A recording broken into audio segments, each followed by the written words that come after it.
سيقول السفهاء من الناس ما ولاهم عن قبلتهم التي كانوا عليها قل لله المشرق والمغرب يهدي من يشاء إلى صراط مستقيم. وكذلك جعلناكم أمة وسطا لتكونوا شهداء على الناس ويكون الرسول عليكم شهيدا. وما جعلنا القبلة التي كنت عليها إلا لنعلم من يتبع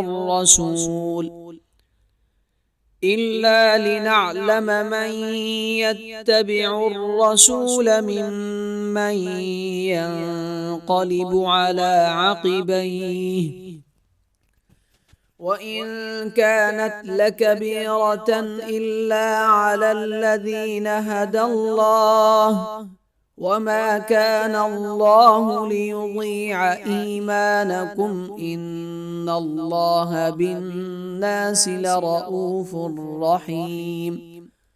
قد نرى تقلب وجهك في السماء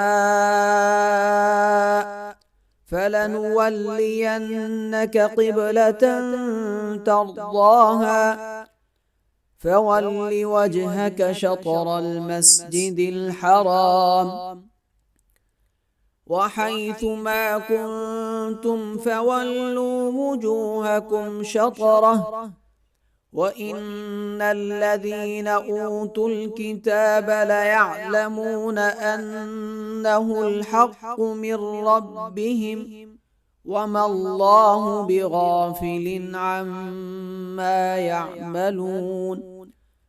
ولئن أتيت الذين أوتوا الكتاب بكل آية ما تبعوا قبلتك وما أنت بتابع قبلتهم وما بعضهم بتابع قبلة بعض. ولئن اتبعت أهواءهم من بعد ما جاءك من العلم إنك إذا لمن الظالمين. الذين آتيناهم الكتاب يعرفونه كما يعرفون أبناءهم وإن فريقا منهم ليكتمون الحق وهم يعلمون. الحق من ربك فلا تكونن من الممترين. ولكل وجهة هو موليها فاستبقوا الخيرات أينما تكونوا يأت بكم الله جميعا إن الله على كل شيء قدير. ومن حيث خرجت فول وجهك شطر المسجد الحرام وإنه للحق من ربك وما الله بغافل عما تعملون. ومن حيث خرجت فول وجهك شطر المسجد الحرام وحيث ما كنتم فولوا وجوهكم شطره لئلا يكون للناس عليكم حجة إلا الذين ظلموا منهم فلا تخشوهم واخشوني ولأتم نعمتي عليكم ولعلكم تهتدون. كما أرسلنا فيكم رسولا منكم يتلو عليكم آياتنا ويزكيكم ويعلمكم الكتاب والحكمة ويعلمكم ما لم تكونوا تعلمون فاذكروني أذكركم واشكروا لي ولا تكفرون. يا أيها الذين آمنوا استعينوا بالصبر والصلاة إن الله مع الصابرين. ولا تقولوا لمن يقتل في سبيل الله أموات بل أحياء ولكن لا تشعرون. ولنبلونكم بشيء من الخوف والجوع ونقص من الأموال والأنفس والثمرات وبشر الصابرين الذين إذا أصابتهم مصيبة قالوا إنا لله وإنا إليه راجعون. أولئك عليهم صلوات من ربهم ورحمة وأولئك هم المهتدون. إن الصفا والمروة من شعائر الله فمن حج البيت أو اعتمر فلا جناح عليه أن يطوف بهما ومن تطوع خيرا فإن الله شاكر عليم. إن الذين يكتمون ما أنزلنا من البينات والهدى من بعد ما بيناه للناس في الكتاب أولئك يلعنهم الله ويلعنهم اللاعنون إلا الذين تابوا وأصلحوا وبينوا فأولئك أتوب عليهم وأنا التواب الرحيم. إن الذين كفروا وماتوا وهم كفار أولئك عليهم لعنة الله والملائكة والناس أجمعين خالدين فيها لا يخفف عنهم العذاب ولا هم ينظرون. وإلهكم إله واحد لا إله إلا هو الرحمن الرحيم. إن في خلق السماوات والأرض واختلاف الليل والنهار والفلك التي تجري في البحر بما ينفع الناس وما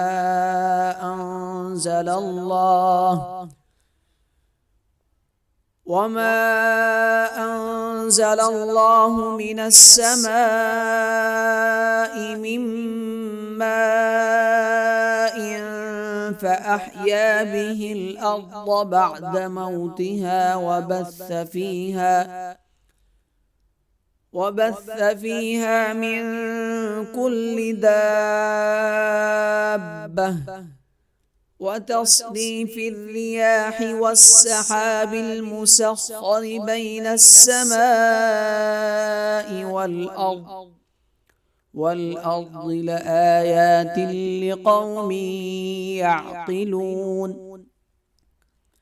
ومن الناس من يتخذ من دون الله أندادا يحبونهم كحب الله والذين آمنوا أشد حبا لله ولو يرى الذين ظلموا إذ يرون العذاب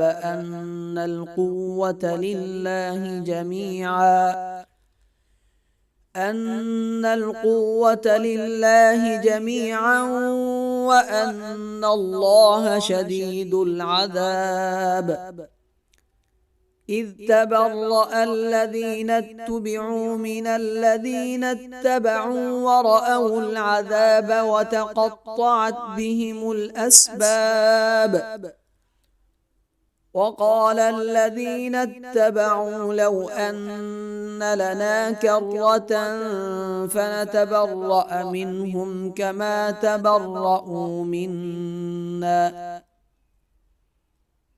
كذلك يريهم الله أعمالهم حسرات عليهم وما هم بخارجين من النار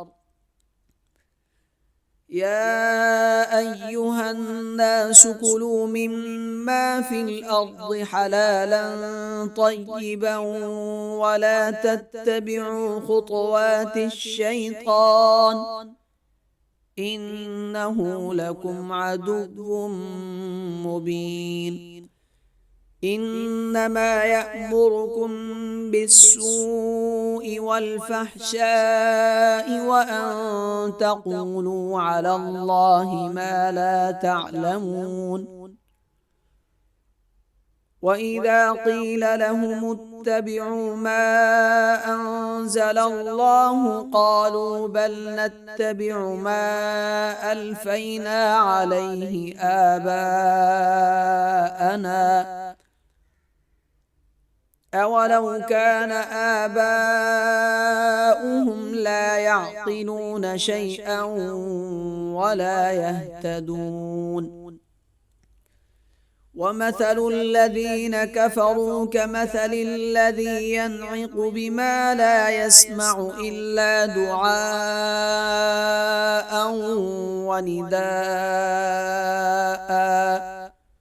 صم بكم عمي فهم لا يعقلون يا أيها الذين آمنوا كلوا من طيبات ما رزقناكم واشكروا لله إن كنتم إياه تعبدون إنما حرم عليكم الميتة والدم ولحم الخنزير وما أهل به لغير الله فمن اضطر غير باغ ولا عاد فلا إثم عليه إن الله غفور رحيم إن الذين يكتمون ما أنزل الله من الكتاب ويشترون به ثمنا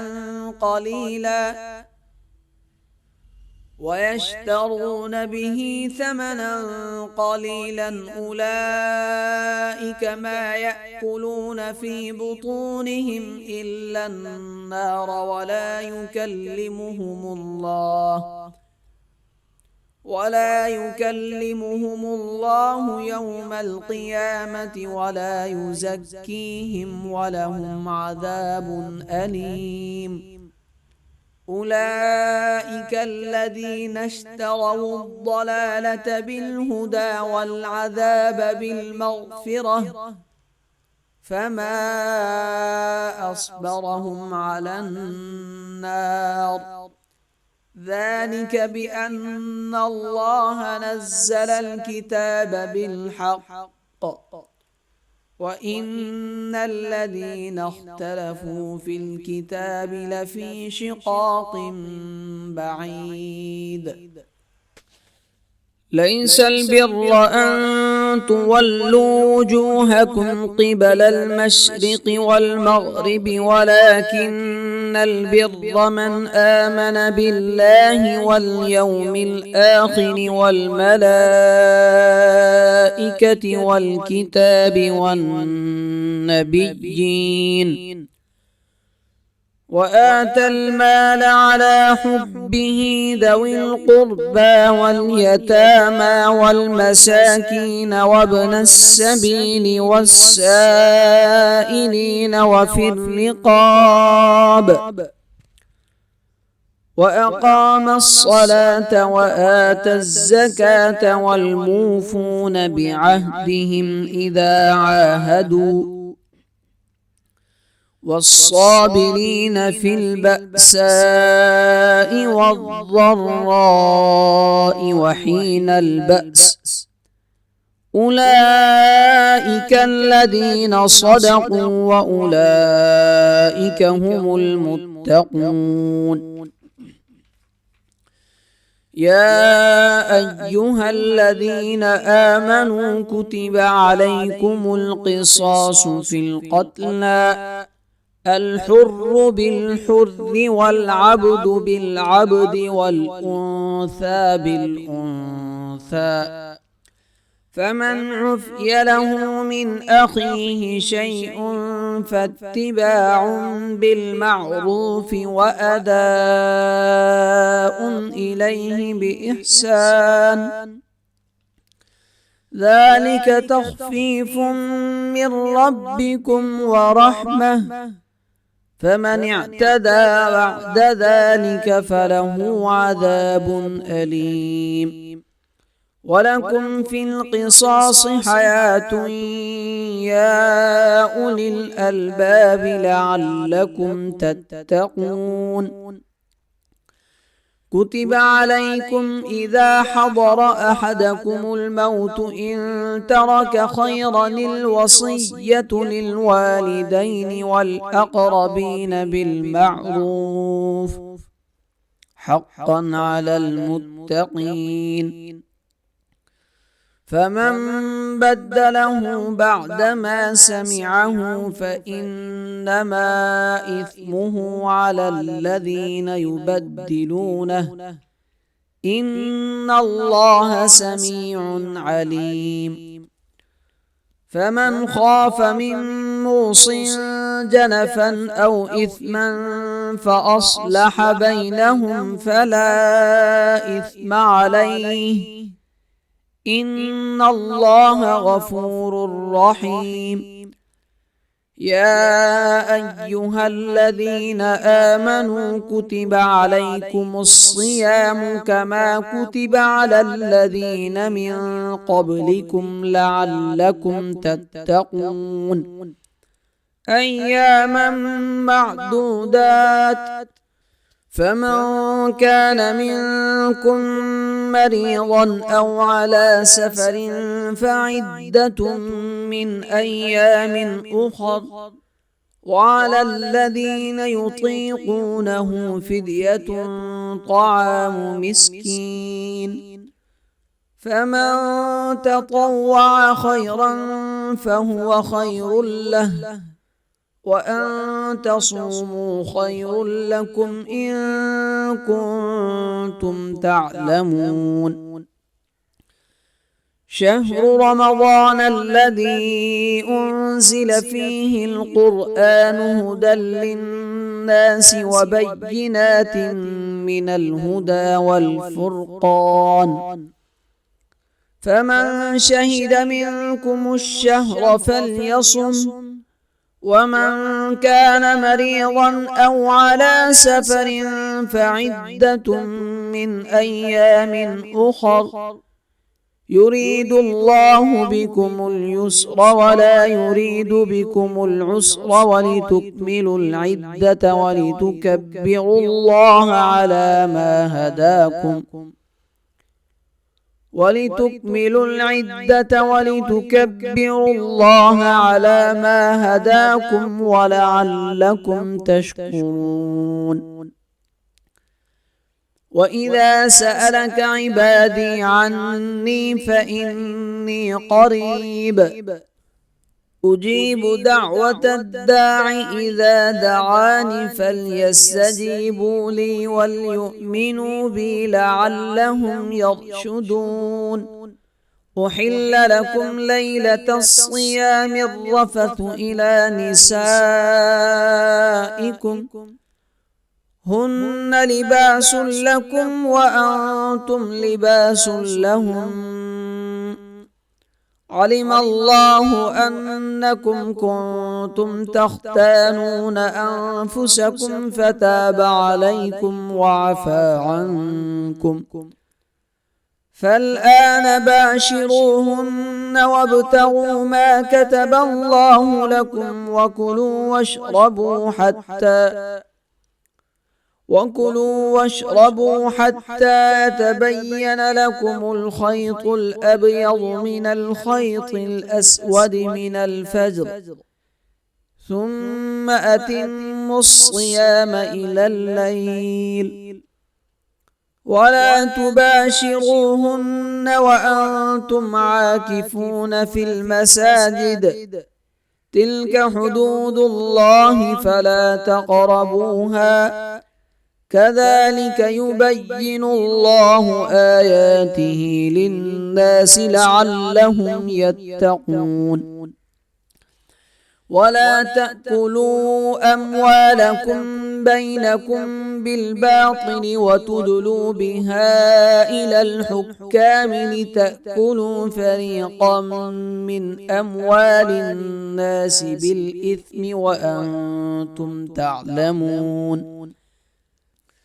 يسألونك عن الأهلة قل هي مواقيت للناس والحج وليس البر بأن تأتوا البيوت من ظهورها ولكن البر من اتقى وأتوا البيوت من أبوابها واتقوا الله لعلكم تفلحون وقاتلوا في سبيل الله الذين يقاتلونكم ولا تعتدوا إن الله لا يحب المعتدين واقتلوهم حيث ثقفتموهم وأخرجوهم من حيث أخرجوكم والفتنة أشد من القتل ولا تقاتلوهم عند المسجد الحرام حتى يقاتلوكم فيه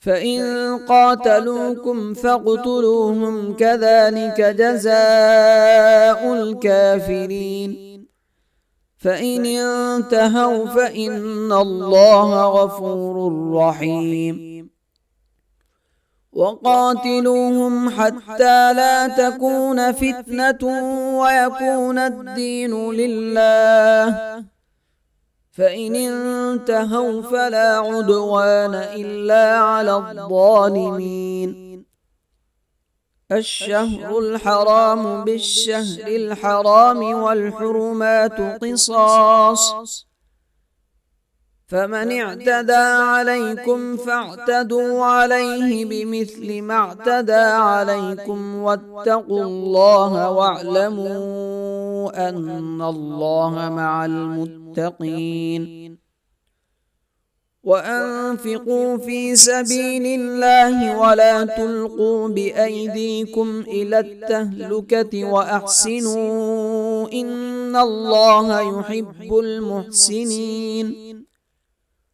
وأتموا الحج والعمرة لله فإن أحصرتم فما استيسر من الهدي ولا تحلقوا رؤوسكم حتى يبلغ الهدي محله فمن كان منكم مريضا أو به أذى من رأسه ففدية من صيام أو صدقة أو نسك فإذا أمنتم فمن تمتع بالعمرة إلى الحج فما استيسر من الهدي، فمن لم يجد فصيام 3 أيام في الحج و7 إذا رجعتم، تلك 10 كاملة، ذلك لمن لم يكن أهله حاضر المسجد الحرام. واتقوا الله واعلموا أن الله شديد العقاب. الحج أشهر معلومات، فمن فرض فيهن الحج فلا رفث ولا فسوق ولا جدال في الحج، وما تفعلوا من خير يعلمه الله، وتزودوا فإن خير الزاد التقوى واتقون يا أولي الألباب. ليس عليكم جناح أن تبتغوا فضلا من ربكم، فإذا أفضتم من عرفات فاذكروا الله عند المشعر الحرام واذكروه كما هداكم وإن كنتم من قبله لمن الضالين. ثم أفيضوا من حيث أفاض الناس واستغفروا الله، إن الله غفور رحيم. فإذا قضيتم مناسككم فاذكروا الله كذكركم آباءكم أو أشد ذكرا، فمن الناس من يقول ربنا آتنا في الدنيا وما له في الآخرة من خلاق، ومنهم من يقول ربنا آتنا في الدنيا حسنة وفي الآخرة حسنة وقنا عذاب النار. أولئك لهم نصيب مما كسبوا والله سريع الحساب. واذكروا الله في أيام معدودات، فمن تعجل في يومين فلا إثم عليه، ومن تأخر فلا إثم عليه لمن اتقى. واتقوا الله واعلموا أنكم إليه تحشرون. ومن الناس من يعجبك قوله في الحياة الدنيا ويشهد الله على ما في قلبه وهو ألد الخصام، وإذا تولى سعى في الأرض ليفسد فيها ويهلك الحرث والنسل، والله لا يحب الفساد. وإذا قيل له اتق الله أخذته العزة بالإثم فحسبه جهنم ولبئس المهاد. ومن الناس من يشري نفسه ابتغاء مرضات الله والله رؤوف بالعباد. يا أيها الذين آمنوا ادخلوا في السلم كافة ولا تتبعوا خطوات الشيطان إنه لكم عدو مبين. فإن زللتم من بعد ما جاءتكم البينات فاعلموا أن الله عزيز حكيم. هل ينظرون إلا أن يأتيهم الله في ظلل من الغمام والملائكة وقضي الأمر وإلى الله ترجع الأمور. سل بني إسرائيل كم آتيناهم من آية بينة ومن يبدل نعمة الله من بعد ما جاءته فإن الله شديد العقاب. زين للذين كفروا الحياة الدنيا ويسخرون من الذين آمنوا والذين اتقوا فوقهم يوم القيامة والله يرزق من يشاء بغير حساب. كان الناس أمة واحدة فبعث الله النبيين مبشرين ومنذرين وأنزل معهم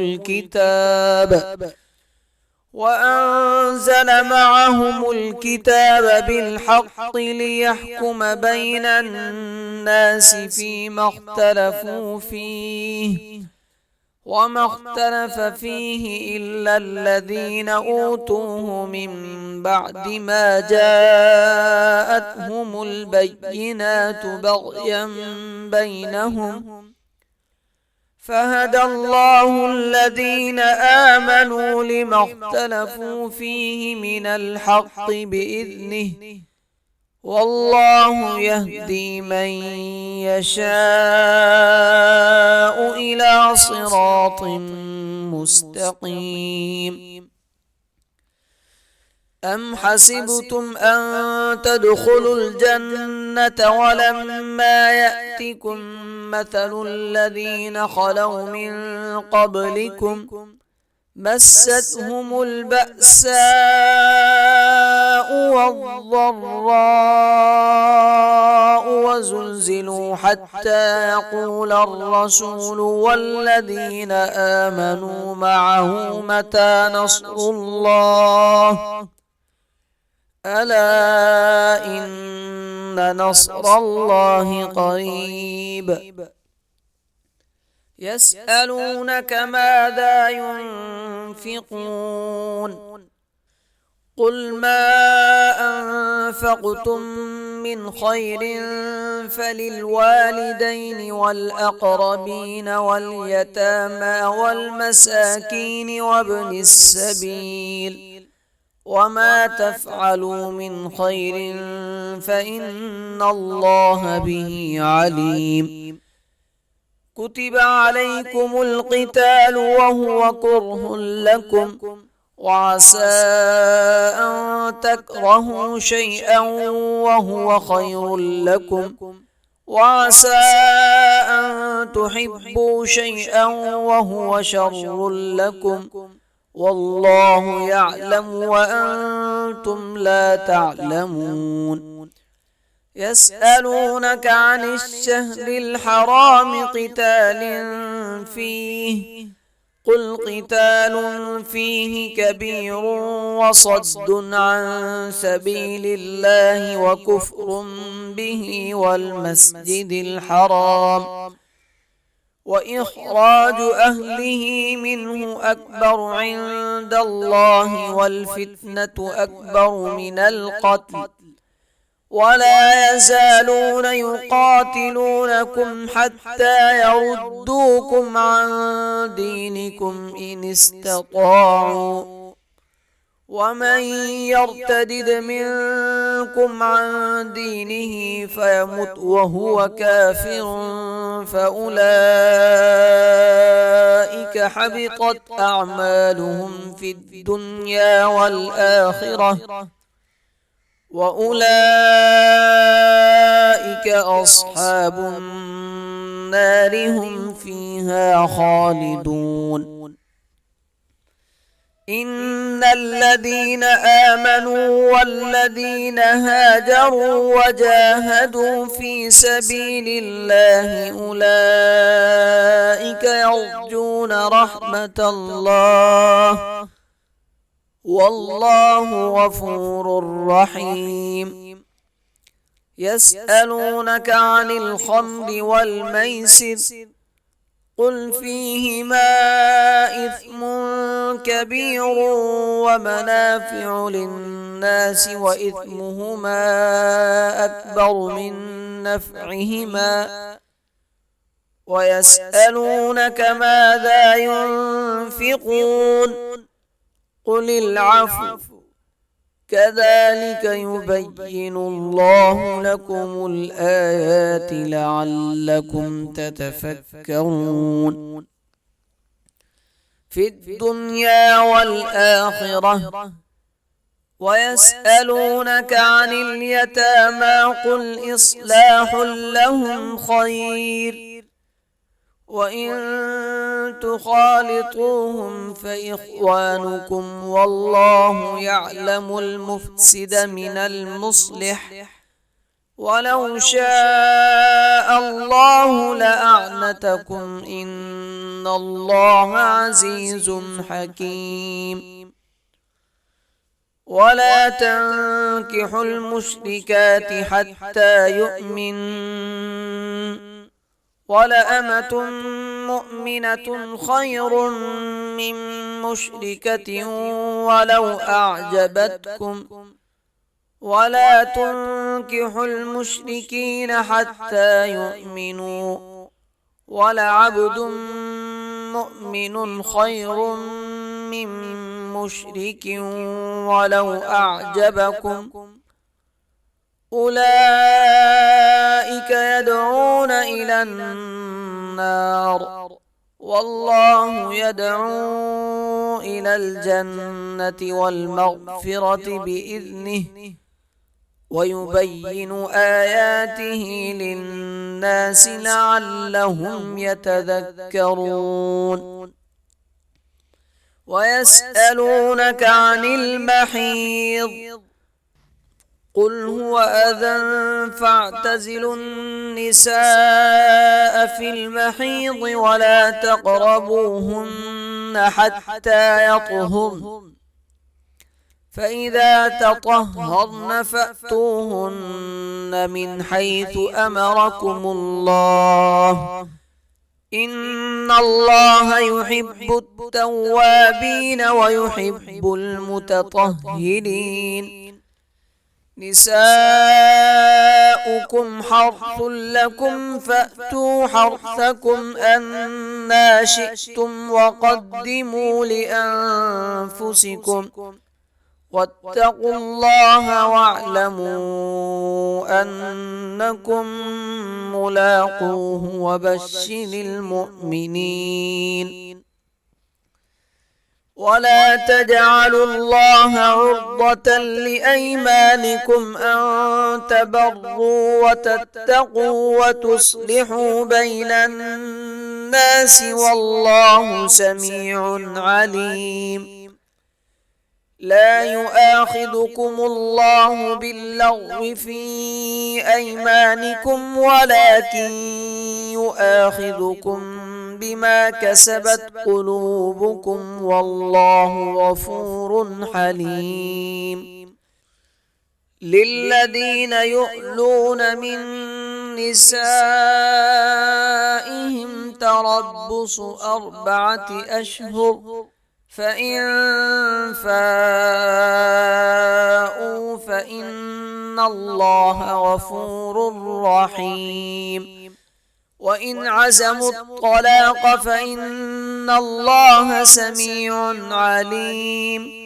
والمطلقات يتربصن بأنفسهن 3 قروء ولا يحل لهن أن يكتمن ما خلق الله في أرحامهن إن كن يؤمن بالله واليوم الآخر وبعولتهن أحق بردهن في ذلك إن أرادوا إصلاحا، ولهن مثل الذي عليهن بالمعروف وللرجال عليهن درجة، والله عزيز حكيم.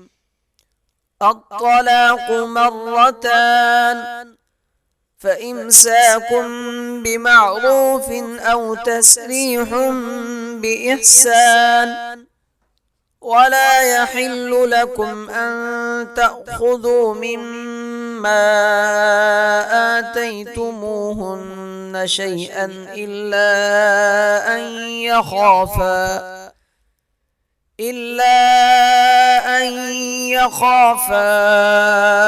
ألا يقيما حدود الله، فإن خفتم ألا يقيما حدود الله فلا جناح عليهما فيما افتدت به، تلك حدود الله فلا تعتدوها، ومن يتعد حدود الله فأولئك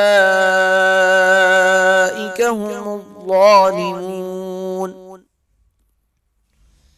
فإن طلقها فلا تحل له من بعد حتى تنكح زوجا غيره، فإن طلقها فلا جناح عليهما أن يتراجعا إن ظنا أن يقيما حدود الله، وتلك حدود الله يبينها لقوم يعلمون. وإذا طلقتم النساء فبلغن أجلهن فأمسكوهن بمعروف أو سرحوهن بمعروف،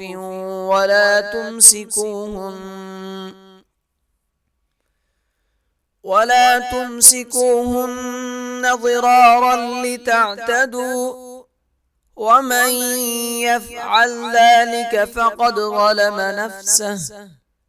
ولا تتخذوا آيات الله هزوا واذكروا نعمة الله عليكم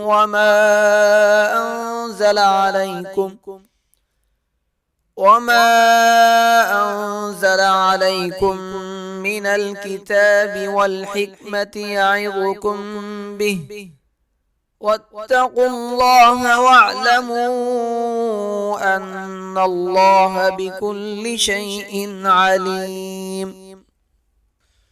وإذا طلقتم النساء فبلغن أجلهن فلا تعضلوهن أن ينكحن أزواجهن إذا تراضوا بينهم بالمعروف،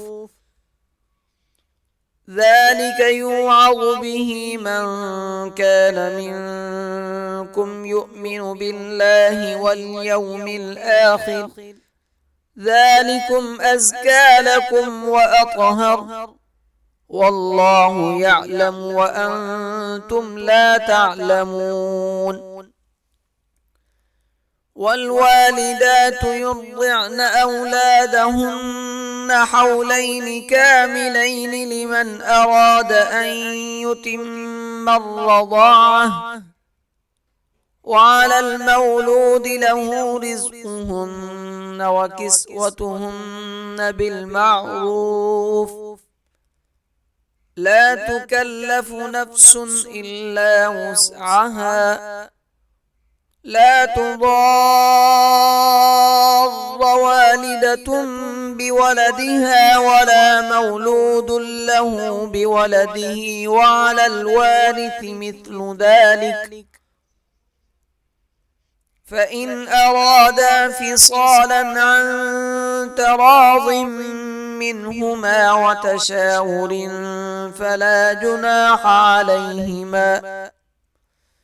وإن أردتم أن تسترضعوا أولادكم فلا جناح عليكم إذا سلمتم ما آتيتم بالمعروف، واتقوا الله واعلموا أن الله بما تعملون بصير.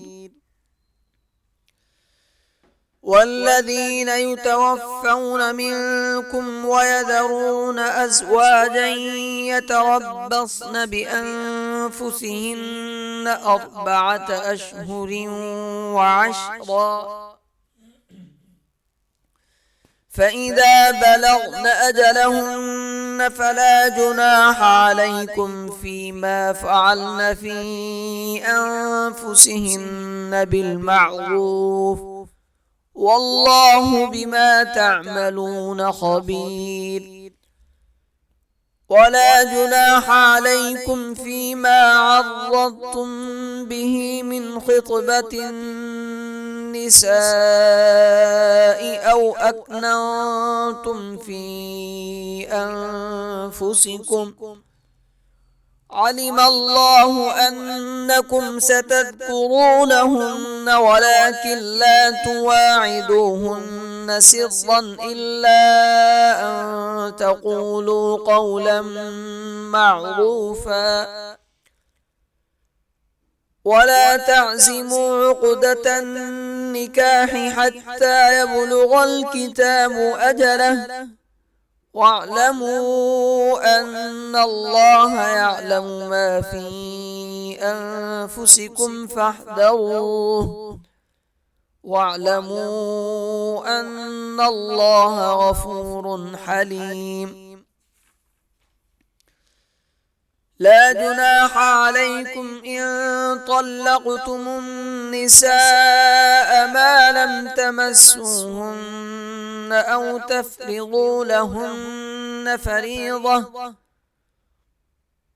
ومتعوهن على الموسع قدره وعلى المقتر قدره متاعا بالمعروف حقا على المحسنين.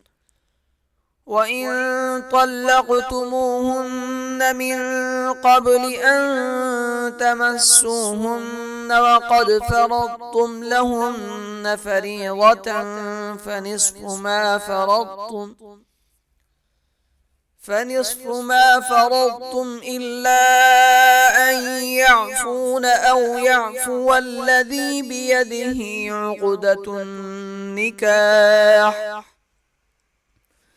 وأن تعفوا أقرب للتقوى، ولا تنسوا الفضل بينكم إن الله بما تعملون بصير.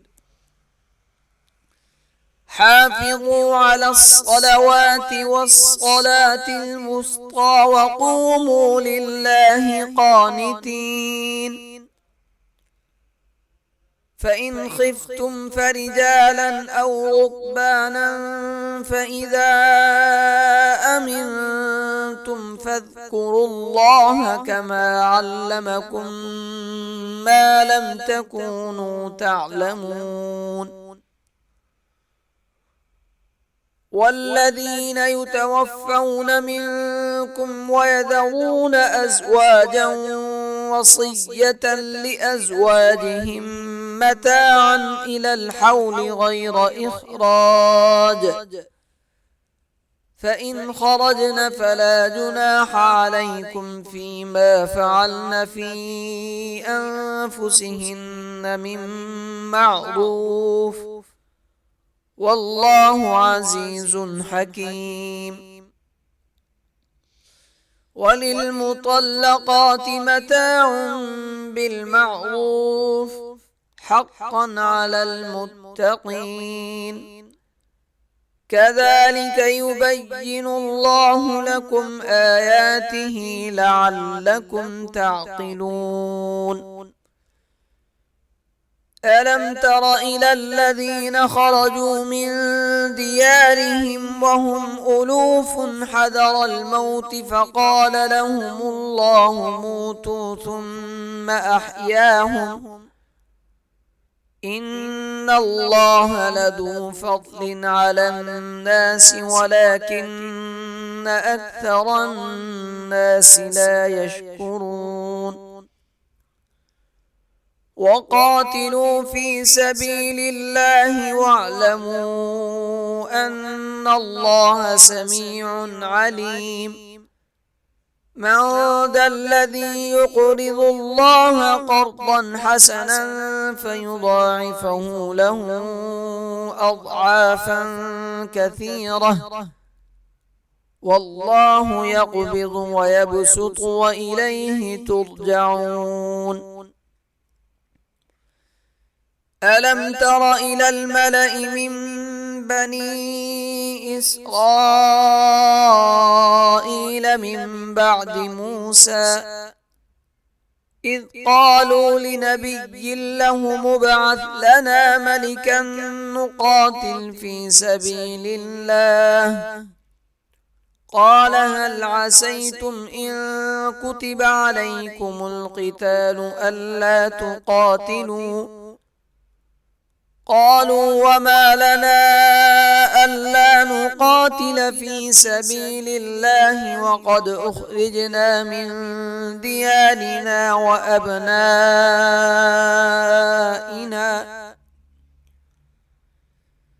فلما كتب عليهم القتال تولوا إلا قليلا منهم والله عليم بالظالمين وقال لهم نبيهم إن الله قد بعث لكم طالوت ملكا قالوا أنى يكون له الملك علينا ونحن أحق بالملك منه ولم يؤت سعة من المال قال إن الله اصطفاه عليكم وزاده بسطة في العلم والجسم والله يؤتي ملكه من يشاء